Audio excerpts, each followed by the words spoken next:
Hi and welcome to Shot of Justice. Sweet revenge on Sycamore Street.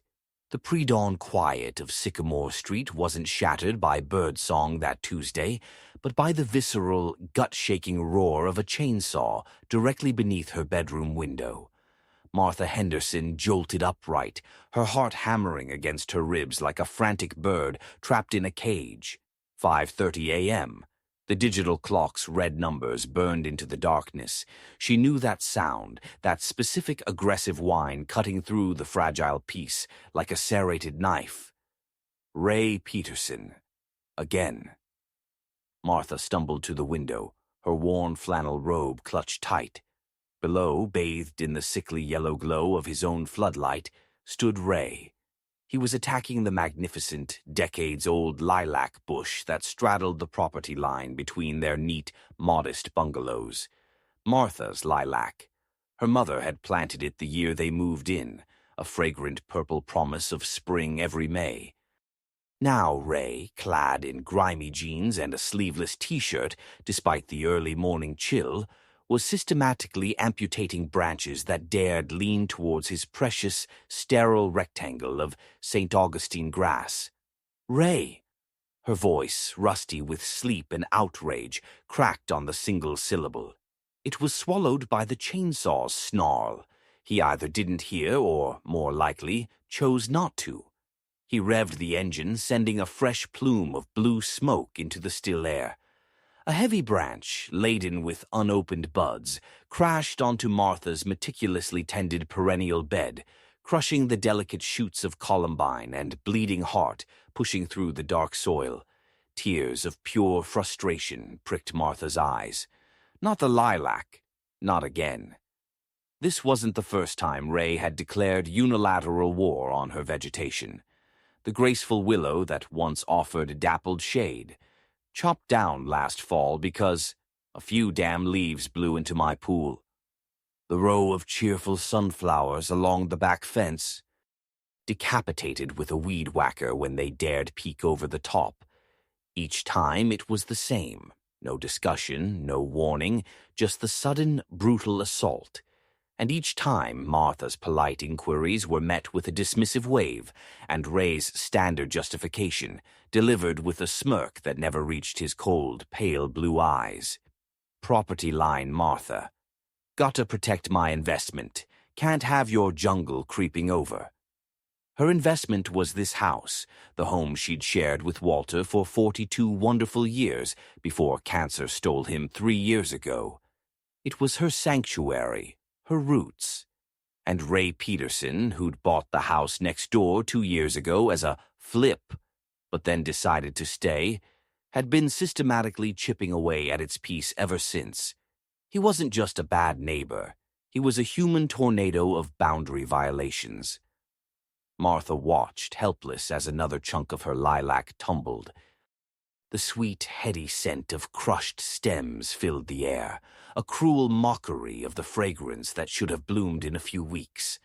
A familiar cold knot of anger settled deep in her stomach, replacing the initial shock. It wasn't hot rage. It was something older, deeper, more patient. It felt like ice forming slowly on a pond. She didn't yell again. She just stood there, watching the destruction, her knuckles white on the windowsill. The chainsaw's roar seemed to vibrate in her bones, a physical manifestation of Ray's utter disregard. Enough, the icy voice inside her whispered. This ends now. Not with shouting, not with futile calls to the city, again, but properly. Martha turned away from the window, the chainsaw's scream echoing in the quiet room. She didn't go back to bed. She padded downstairs, the familiar creak of the third step, a comforting sound in the unsettling quiet, after Ray finally shut off the saw. In her cozy kitchen, painted a warm, buttery yellow Walter had always loved, she filled her old ceramic teapot, the one with the chipped spout from their honeymoon in Maine. As the water heated, she gazed out the window over the sink. Her backyard was her pride, A riot of color even this early in spring, carefully planned beds overflowing with peonies, roses, hydrangeas, and a small productive vegetable patch. Beyond her white picket fence lay Ray's domain, a vast, unnaturally green carpet of grass, a glaringly blue kidney-shaped pool already uncovered despite the cool nights, a huge gas grill like a stainless steel tank, and a concrete patio devoid of any plant life except two sad-looking palm trees in oversized pots. Sterile, aggressively neat, a monument to control. Ray embodied that control. Late 50s, perpetually tanned from hours spent manicuring his lawn or lounging by the pool, he had the physique of a man who spent more time lifting weights than lifting a book. He ran some kind of vaguely defined consulting business from home, which mostly seemed to involve loud, profanity-laced phone calls conducted poolside and an endless stream of sleek, expensive cars parked in his driveway for impressively short periods. He had a wife, Cheryl, a perpetually anxious-looking woman who seemed to exist only to fetch Ray drinks and avoid his sharp tongue. Martha rarely saw her outside, and when she did, Cheryl offered only tight, fleeting smiles before darting back indoors. No children visited. Just Ray, Cheryl, and Ray's ego sprawling over the property line like kudzu. The kettle whistled, a sharp, demanding sound. Martha poured the steaming water over a chamomile tea bag, the calming scent a deliberate counterpoint to the lingering phantom smell of gasoline and sawdust. She carried the cup to her small kitchen table, the oak surface worn smooth by decades of family meals, homework sessions, and Walter's model shipbuilding. Sitting down, she took a slow sip, the warmth spreading through her. The icy knot in her stomach remained, but now it had a purpose. Revenge, not the messy, violent kind, not anything illegal, but something fitting, something that would make Ray Peterson feel a fraction of the helpless frustration he inflicted on others. Sweet revenge. The phrase resonated. It wouldn't be quick. It would require patience, observation, and a deep understanding of her enemy. Martha had those in spades. She'd taught middle school English for 35 years.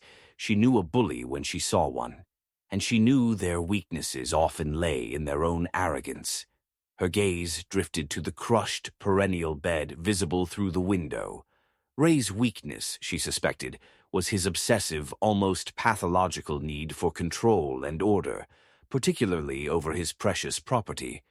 His lawn was his trophy, his pool, his gleaming status symbol. His constant, noisy projects, pressure washing the driveway at dawn, leaf blowing a single stray leaf for 20 minutes, repainting his already pristine fence, were declarations of dominance over his environment. What would hurt Ray Peterson more than a punch in the nose? Chaos.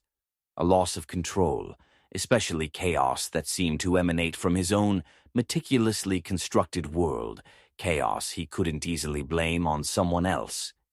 Martha Henderson, retired schoolteacher, gardener, and widow, smiled a small, grim smile into her chamomile tea. The buzzard had landed, and it was time to circle. The offense's mount, weeks 1-4. Ray's transgressions became Martha's research, each incident catalogued with detached precision in a small floral-patterned notebook she kept in her knitting basket. The garbage can gauntlet. Martha placed her wheeled bin neatly at the curb for Tuesday pickup. Wednesday morning, she found it lying on its side halfway up her driveway, trash spilling onto her manicured lawn. Security camera footage, a discreet one Walter had installed years ago, pointed at her own driveway and front walk, clearly showed Ray returning from an early gym session, backing his oversized SUV out carelessly and clipping her bin, sending it flying. He'd paused, looked at it lying there, then simply driven off. Martha righted it, cleaned up the mess, and said nothing. She noted the time, the date, saved the footage. The pool party perimeter. Ray decided his concrete slab needed expansion. Without a word, surveyors appeared one morning, hammering bright pink stakes into Martha's flower bed, a good 18 inches over the property line. Martha confronted him gently. "Ray, those stakes are in my peonies." Ray barely looked up from his phone. "Survey says different, Martha. My guy knows his job." He offered no documentation. Martha called the city. The official survey proved Martha right. The stakes were moved, but not before crushing several peony plants. Ray never apologized. "Bureaucrats," he'd scoffed, "don't know their ass from a hole in the ground." Martha photographed the damage and the relocated stakes. The Bella incident. This was the unforgivable one. Martha's solace after Walter had been Bella, a gentle, floppy-eared rescue beagle mix. Bella was Martha's shadow, her comfort, her reason to walk twice a day. Bella was also meticulously trained. She never left Martha's yard, knew her boundaries implicitly. One sunny afternoon, Martha was deadheading roses in the back. Bella was sniffing contentedly along the very edge of Martha's property, near the fence separating her vibrant chaos from Ray's sterile green. Ray was doing something aggressive to his pool filter. Suddenly he turned, saw Bella near the fence line, and without hesitation kicked a large, jagged piece of concrete debris left over from his patio expansion hard towards her. It missed Bella by inches, thudding into the fence post. "Keep your mutt off my property," Ray bellowed, his face contorted. Martha froze, shears slipping from her numb fingers. Bella yelped and scrambled back, trembling. The look of pure malice on Ray's face, the casual violence towards a harmless old dog. It wasn't about property. It was cruelty. It was a declaration of war. Martha scooped up her terrified dog, holding her close, whispering soothing nonsense while her own heart thundered with a rage so profound it felt cold. She met Ray's glare across the fence. She didn't speak. She didn't need to. The message passed between them was crystalline. He smirked, turned back to his filter. That night, Martha didn't sleep. She stroked Bella's head. The dog curled protectively against her. The icy knot had solidified into a diamond-hard core. Sweet revenge was no longer a concept. It was a necessity. For Walter's memory, for her home, for Bella. The deep dive, weeks 5-8. Martha became a silent anthropologist studying the Peterson ecosystem, her knitting basket notebook filled not just with offenses, but with patterns. Ray's routines, up at 5 a.m. sharp, even on weekends. Loud coffee grinder, obsessive lawn care, mowing precisely every Wednesday and Saturday at 8 a.m., edging immediately after, fertilizing on a strict chemical schedule Martha could smell. Pool maintenance, filter running constantly, robotic cleaner whirring daily, chemical testing every evening at 6 p.m., pool parties, loud, featuring his brash business associates, every other Friday night during summer. Work calls, 10 WAM, 2 p.m., outdoors by the pool, speakerphone volume maxed. Cheryl's schedule, errands most weekday mornings, returning laden with groceries, often seen crying quietly in their screened lanai when Ray was out. Ray's tech. His house was a smart home fortress. Cameras covered every angle of his property.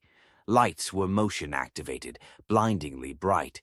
His sprinkler system was a complex multi-zone setup, controlled by a sleek, weatherproof panel near the garage. His pool equipment, pump, heater, chlorinator, cleaner, was state-of-the-art, digitally controlled via an app on his phone, which was practically surgically attached to his hand. Ray loved showing off his tech, loudly explaining its features to anyone within earshot. His control was digital, absolute, or so he thought. Ray's vanity. It was monumental. His cars, always leased, always high-end, were washed meticulously twice a week. His tan was maintained year-round via a tanning bed in his garage. Martha heard him bragging about it. His hair, thinning but artfully arranged, was a source of obvious preoccupation. He wore designer athletic wear even when lounging. His social media, Martha, reluctantly, created a dummy account, was a curated feed of his pool, his cars, his grill, his perfect lawn, and inspirational quotes about dominance and success. Ray's Achilles heel, his temper. When things didn't go his way, a delayed delivery, a dropped call, Cheryl putting the wrong sauce on his steak, the outbursts were spectacular. He'd kick things, throw small objects, once a pool thermometer shattered against his fence, curse violently. His face would mottle purple. He hated looking foolish, hated losing control, hated anything messy or chaotic disrupting his perfect, self-aggrandizing bubble. Martha's plan began to coalesce. It wouldn't target him physically. It wouldn't damage his property directly. It would target his control. It would use his own prize systems against him. It would create chaos that seemed inexplicable, internal, a malfunction of his perfect world. And it would be untraceable. Her revenge needed to be as pristine as his lawn, as silent as his phone on a dropped call. She needed to become a ghost in his machine. The preparation, weeks 9 to 12. Martha became a scholar. She spent hours at the local library, discreetly using their computers. She researched smart irrigation systems, specifically the brand Ray had, gleaned from zooming in on the control panel with her old DSLR camera and a telephoto lens Walter used for birdwatching. She learned about zones, timers, manual overrides, solenoid valves, and common glitches. Pool automation. How pumps, filters, heaters, and chlorinators interfaced with control apps. Common failure points. The effects of temperature fluctuations on chemical balance. How robotic cleaners navigated. Basic electronics. Understanding circuits, relays, batteries. Very basic stuff, but enough. Local wildlife, particularly the habits of raccoons, opossums, and the large, majestic blue herons that frequented the creek at the end of their street. She made small, careful purchases with cash at different hardware stores across town.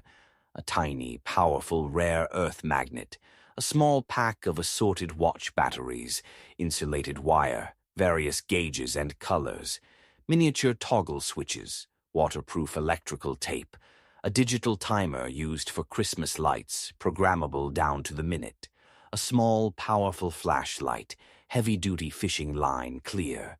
She practiced. In her basement workshop, formerly Walter's, she took apart an old sprinkler timer.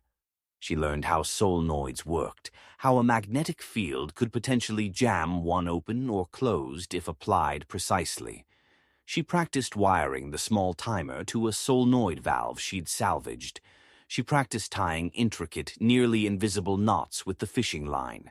She became adept at working silently in near darkness. Her plan had two phases, designed to escalate the chaos and raise frustration, eroding his sense of control from the inside. Phase 1. The sprinkler sabotage. Ray's sprinklers were his pride. They came on with military precision at 4 a.m. every Monday, Thursday, and Saturday, ensuring his grass remained an unnaturally lush green carpet. The control box was mounted on the side of his garage, facing his backyard, shielded from street view by a large azalea bush Martha herself had planted years ago. It was also, crucially, within reach of Martha's property if one stood right at the fence line and leaned over slightly. One moonless Thursday night, around 2 a.m., Martha moved. Dressed in dark clothes, gardening gloves on her hands, she slipped out her back door. Bella, sensing her mistress's tension, stayed close but silent. The neighborhood slept. Only the chirping of crickets and the distant hum of the highway filled the air. Heart pounding, but her hands steady, Martha approached the fence. She'd prepared a small, custom device, the tiny Christmas light timer wired to a solenoid bypass circuit powered by watch batteries encased in waterproof electrical tape. Using the fishing line and a carefully bent coat hanger hook, she maneuvered the device over the fence and onto the back of Ray's sprinkler control box, securing it firmly but invisibly with loops of fishing line around the box's mounting bolts. She attached the small magnet precisely to the solenoid wire terminal, controlling the zone for his front lawn. His showpiece. The timer was programmed. Activate at 3:55 a.m. Run for 30 minutes. Deactivate. Then reactivate at precisely 12:05 p.m. the next day, Friday, the day of his scheduled bi-weekly pool party. She retreated as silently as she came, back into her house. She didn't sleep. At 3:55 a.m., peering through a crack in her living room curtains, she saw it.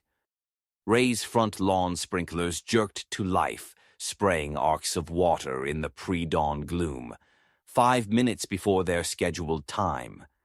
Martha smiled. Phase 1 was live. The chaos began subtly. Ray, emerging at 5 a.m. for his coffee, frowned at his wet front walk. He checked his control panel, grumbling. Probably blamed a glitch. He adjusted the timer. Martha's device deactivated at 4:25 a.m. No harm done. Just a minor blip. Friday arrived, sunny and warm. Ray was in full host mode by noon, inflating ridiculous giant flamingo floats, setting up a massive speaker system blasting classic rock, laying out platters of food Cheryl had undoubtedly prepared. His associates, loud men in loud shirts, began arriving around 1 p.m. Ray held court by the pool, drink in hand, gesturing expansively towards his perfect lawn. At precisely 12:05 p.m., Martha's device reactivated. The magnet engaged, jamming the solenoid open. Unseen, the front lawn sprinklers erupted.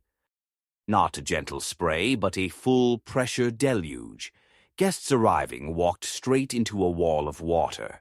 Cars parked in the driveway were getting hosed. Ray, mid-boast, heard the commotion. He stormed around the side of the house, his face darkening. "What the hell? Cheryl? Did you mess with the timer?" he bellowed.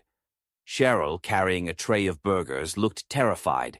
"No, Ray, I swear." Ray wrestled with the control panel. The water kept blasting. He tried the manual override. Nothing. The magnet held firm. His guests were laughing, but it was the uncomfortable laughter of people witnessing a meltdown. Ray was drenched, his designer shirt clinging to him, his artful hair plastered to his forehead. He looked ridiculous, enraged. He kicked the control box. Hard. The sprinklers didn't stop. Finally, in a fury, he yanked the main water line shut-off valve near his house. The sprinklers died, leaving his front lawn a muddy swamp, his driveway slick, and his guests exchanging awkward glances. The party atmosphere was shattered. Ray spent the next hour ranting about goddamn faulty Chinese electronics and making Cheryl mop up the driveway while he glowered. Martha, observing from her kitchen window while pretending to wash dishes, felt the first true spark of satisfaction. Sweet, indeed. Phase 2. Pool pandemonium. The sprinkler incident left Ray paranoid and furious. He replaced the entire control panel with an even more expensive, foolproof model. He scanned his property lines with suspicion. Martha remained the picture of quiet concern. "Oh dear, Ray, that was awful. Technology, huh? Can't live with it." Ray just grunted. Phase 2 required more finesse. Martha targeted his pool, his gleaming chemical blue trophy, specifically the robotic pool cleaner and the sensitive chemical balance.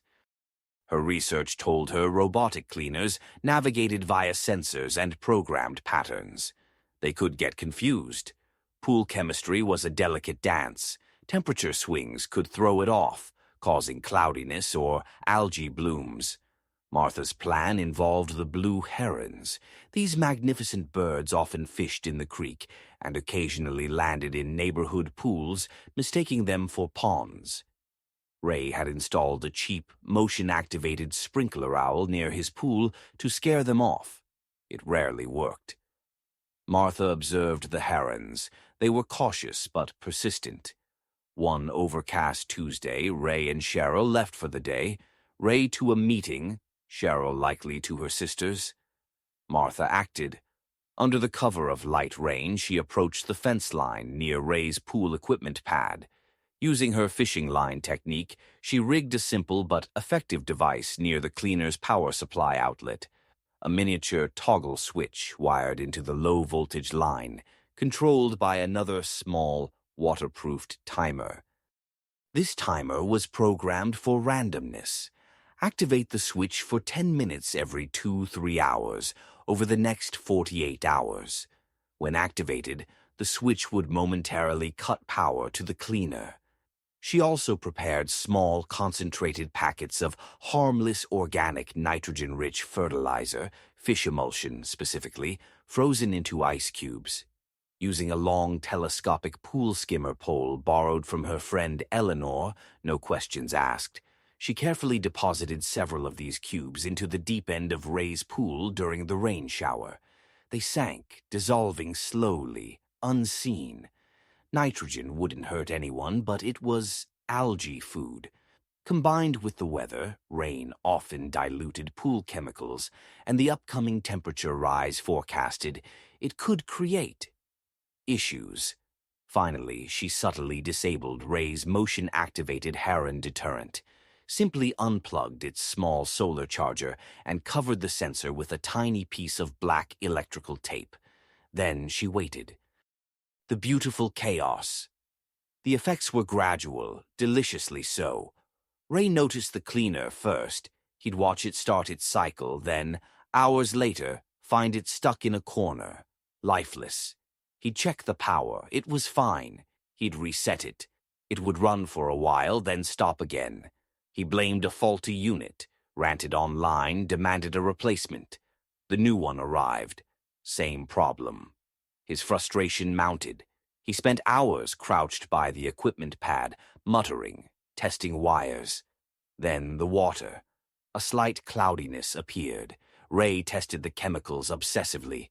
He dumped in extra chlorine, shock treatment. The cloudiness worsened, developing a faint green tinge. Algae. Ray was apoplectic. He blamed the weather. He blamed Cheryl for tracking crap in. He blamed the pool company. He spent a small fortune on chemicals and emergency service calls. The technicians were baffled. The chemistry was swinging wildly for no apparent reason. His pool, his sparkling blue jewel, was a murky, slightly green embarrassment. He couldn't use it. He couldn't show it off. The herons, sensing the disabled deterrent and perhaps drawn by the unusual water, or maybe just coincidence, became bold. One majestic bird landed on the pool edge early one morning while Ray was on a work call. It startled him, causing him to drop his phone into a potted plant. He roared, flapping his arms. The heron took off, leisurely, leaving a large white streak of guano on his precious concrete. Ray slipped on the wet spot, trying to clean it, bruising his ego and his backside. Chaos reigned. His lawn, recovering from the muddy sprinkler incident, developed a suspicious brown patch near Martha's fence. His pool was a disaster. His cleaner was possessed. His heron deterrent was useless. He found raccoon prints near his trash cans. Martha may have sprinkled a few crushed dog biscuits nearby. He became a neighborhood spectacle, the man whose perfect world was crumbling. His loud phone calls became even louder, punctuated with curses and slammed doors. Cheryl looked more hollow-eyed than ever. His business associates stopped coming for pool parties. Martha observed it all. She tended her garden, which flourished. She walked Bella, who now gave Ray's fence a wide berth. She chatted pleasantly with other neighbors, expressing mild, sympathetic concern for poor Ray's run of bad luck. Inside, the cold satisfaction was a constant, warm hum. She saw the cracks in his carefully constructed facade, the bafflement, the dawning fear that he wasn't in control, that his expensive tech was failing him, that nature itself seemed to be conspiring against his sterile order. The crescendo and the quiet aftermath, weeks 13-16. The final act wasn't planned. It was a gift. A massive, slow-moving thunderstorm system rolled in, promising days of heavy rain. Ray, already at his wits' end, was frantically trying to balance his pool one last time before the deluge diluted everything further. He'd been out there for hours in a poncho, testing, pouring chemicals, glaring at the sky. Martha's second timer, attached to his pool cleaner power, activated during the height of the storm. The cleaner stopped dead. Ray, soaked and furious, saw it. He stomped over to the equipment pad. Lightning flashed, illuminating his face, a mask of pure, impotent rage. Thunder boomed overhead. Ray kicked the power supply unit, hard, then again, and again, screaming curses lost in the wind and rain. On the fourth kick, his foot slipped on the wet concrete.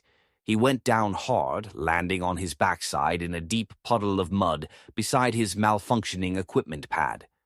He lay there for a moment, stunned, rain pelting his face, mud seeping into his designer track pants. Martha, watching from her sheltered back porch with a cup of hot tea, saw it all through the downpour. She didn't laugh out loud, but a deep, quiet, utterly profound sense of peace settled over her. It was done. The buzzard had feasted. The storm passed. Ray's pool became a full-blown swamp, requiring an expensive complete drain and refill. The brown patch on his lawn spread. He became quieter. The loud phone calls stopped. He stopped mowing at dawn. He started actually putting his own garbage bins out, carefully. He avoided eye contact with Martha. One crisp fall morning, weeks later, Martha was planting tulip bulbs along the fence line. Ray appeared on his side. He looked older, less puffed up. He cleared his throat. "Martha." She straightened slowly, brushing dirt from her knees. "Ray," he scuffed his shoe on the concrete. "Look, about the lilac. Back in spring, I shouldn't have hacked at it like that. It was," he struggled for the word, "unneighborly." Martha looked at him, her expression calm, unreadable. She saw no real remorse, only defeat, and perhaps a dawning awareness that the world didn't revolve around his demands. It was enough. "Water under the bridge, Ray," she said mildly, her voice as serene as her garden. "These things happen." She gestured to the bare earth where the lilac had been. "I'm thinking of putting in a hydrangea here. They have such lovely big blooms. Very resilient." Ray just nodded, muttering something unintelligible, and retreated back into his sterile house. Martha bent back to her bulbs. The sweet scent of damp earth and fall leaves surrounded her. Bella snoozed contentedly in a patch of sunlight nearby. The icy knot was gone, replaced by a quiet warmth. Her sanctuary was restored, her boundaries silently but firmly reasserted. She hadn't just gotten revenge, she had reclaimed her peace.